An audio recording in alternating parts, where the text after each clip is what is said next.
Good morning, boys and girls. Today we're going to be working on page 283 and 284. The title of this lesson is Commas and Comma Splices. All right, so we're going to go to the top and we're going to talk about some uses of the comma. So number one says that when you should use a comma in direct address. What does that mean? Well, like when addressing a person or a thing directly, the name used must be offset with a comma or commas in some cases. Like if it's in a mid-sentence, you would have two commas offsetting the name. So let's look at this. Dad, comma, may I go to the park? Okay, so you've offset dad from the rest of the sentence. Now the next sentence, I wonder, comma, Kyle, comma, whether the game is going to be canceled. So you've offset it with two commas because it's in the name is in mid-sentence. Now the next one says, we hope you have a wonderful birthday, comma, Nancy. Okay, so you've offset Nancy from the rest of the sentence with a comma in front of her name. All right, so let's look at number two. The second use of a comma is to separate a positive from the word that it renames.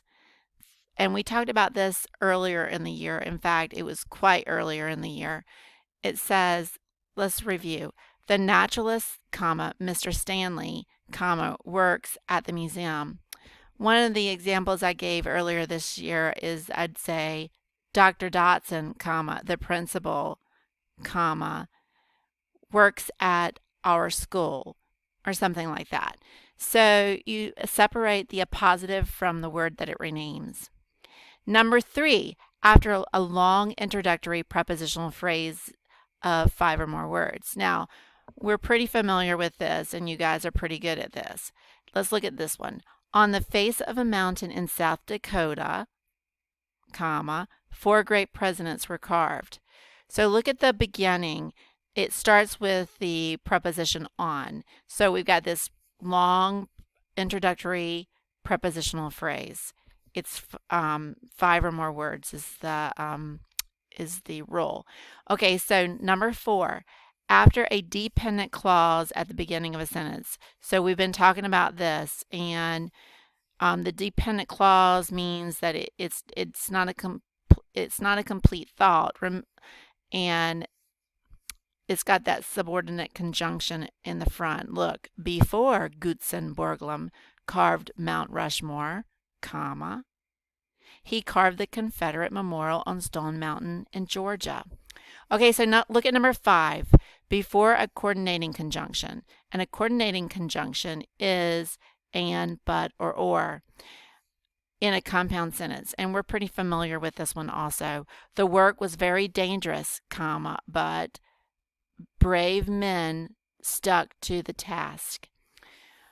All right, so those are some great or some very common uses of the comma.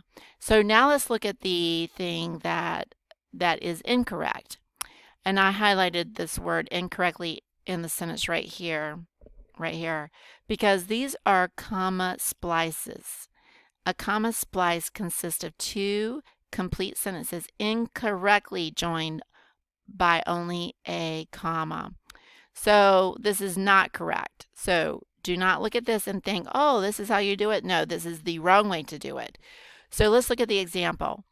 People in South Dakota wanted a monument, comma, they carved 4 presidents on Mount Rushmore. Okay, so how could we fix this? It can be corrected in several ways.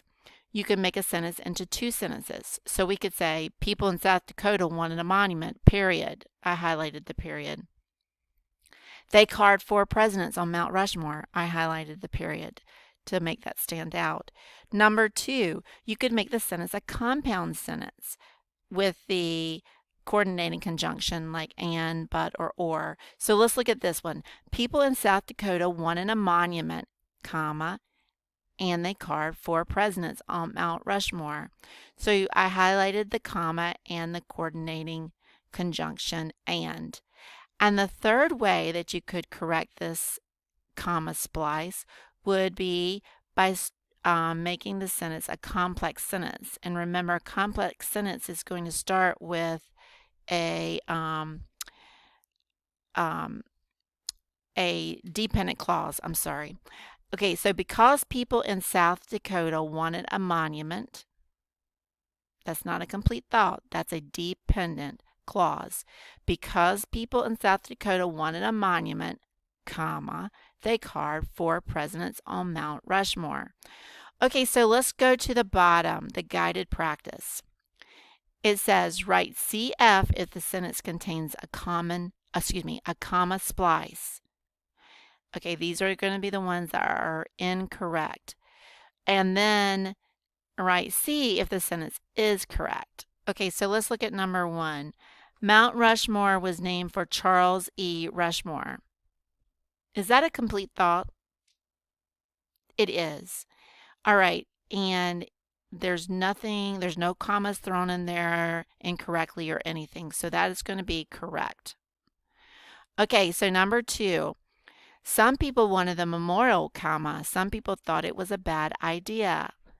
What kind of sentence is this? Is this correct or is this a comma splice? This is a comma splice. The problem is right here, they threw a comma in here. They should have had a coordinating conjunction or something here, or they could have started it with a dependent clause. But this is not correct, or it could have been 2 sentences. So this is a comma splice. Okay, so CS. And then dynamite flew off portions of rock, comma, men carved the details by hand. Okay, again, there's a comma thrown in there, but it's incorrect. This is a comma splice. Okay, so CS.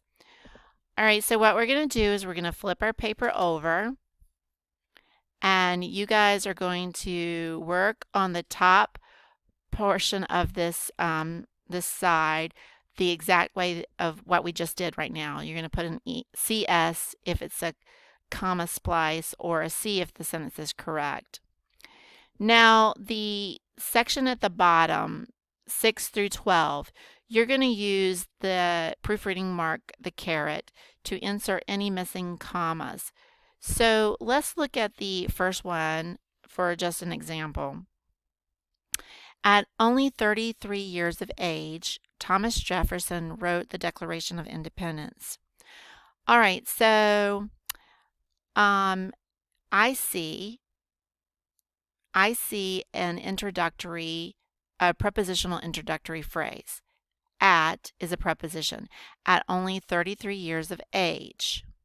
Okay, so we're going to insert a comma right here. And also we're separating the name from what is being said here.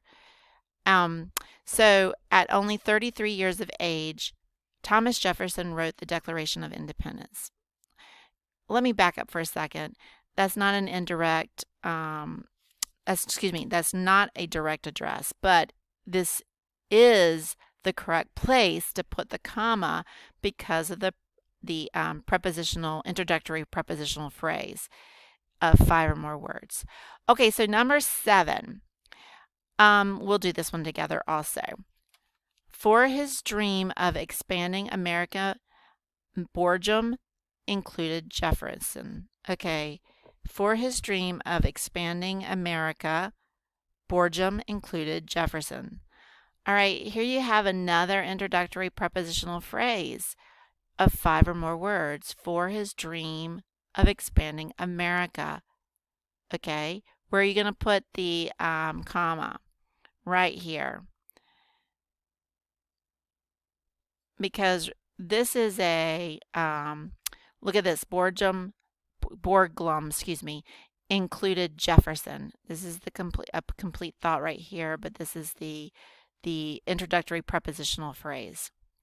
All right, so now we're going to look at number 8. After he was elected president, Lincoln led the country through the Civil War. All right, so we have another introductory prepositional phrase right here of 5 and more words. After is the preposition. After he was elected president, we're going to insert a comma right here. All right, so not all of these are going to be the same, so it may look like that right now, but they're not all that way. Okay, for example, number 9. Because Lincoln saved the Union and ended slavery, Borglum admired him.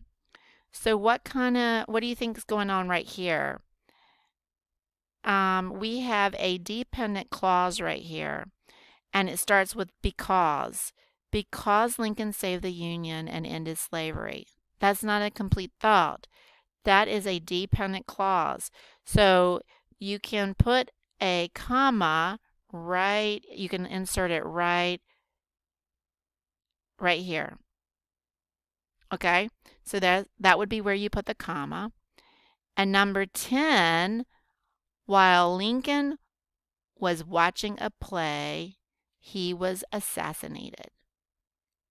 All right, here you have another dependent clause, and it says, while Lincoln was watching a play, he was assassinated. So where are you going to put your comma? Yes, after the word play. I had no intentions of doing this with you, but this can be a little tricky, so I thought we would just go through it together. So basically, you guys are going to be responsible for the top portion of this page. Okay, so number 11, Borglum wanted to carve Theodore Roosevelt, but not everyone agreed. Okay, so Borglum wanted to carve Theodore Roosevelt, but not everyone agreed. So what are you going to do? All right, so what you have right here are what could be two sentences. So Borglum wanted to carve Theodore Roosevelt. That's a complete thought. Not everyone agreed. That is a complete thought. Okay, so what you're going to do is you're going to put a comma in front of this coordinating conjunction, but. All right, so right here. All right, so now number 12. Some thought Roosevelt was too recent, but Borglum believed he had achieved great things. Okay, so some thought Roosevelt was too recent, but Borglum believed he had achieved great things. Again, this is like number 11, where you have two complete sentences, like what could be complete sentences that they've put together with a coordinating conjunction, and that coordinating conjunction is the word but. So you're going to insert a comma right here. So I hope this helped you. If you have any questions, I hope I didn't mess up anything. Just let me know, and I will talk to you guys later. Bye-bye.